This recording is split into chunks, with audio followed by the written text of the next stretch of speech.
இந்தியாவில் நடைமுறைப்படுத்தப்பட்டுள்ள வறுமை ஒழிப்பு திட்டங்கள். 20 அம்ச திட்டம் 1975, ஒருங்கிணைந்த ஊரக வளர்ச்சி திட்டம் IRDP 1978,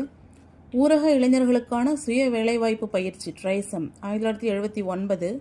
வேலைக்கு உணவு திட்டம் FWP 1977, தேசிய ஊரக வேலைவாய்ப்பு திட்டம் NREP 1980, ஊரக நிலமற்றோர் வேலைவாய்ப்பு உறுதி திட்டம் RLEGP 1983, ஜவஹர் வேலைவாய்ப்பு திட்டம் JRY 1989, மகாத்மா காந்தி தேசிய ஊரக வேலைவாய்ப்பு உறுதி திட்டம் 2006,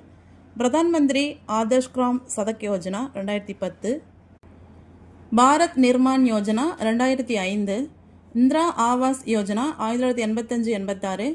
ஜவஹர்லால் நேரு தேசிய நகர்ப்புற மறுசீரமைப்பு திட்டம் 2005, ராஜீவ் ஆவாஸ் யோஜனா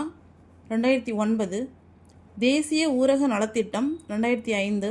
தேசிய ஊரக வாழ்வாதார திட்டம் 2011, தேசிய உணவு பாதுகாப்பு திட்டம் 2013.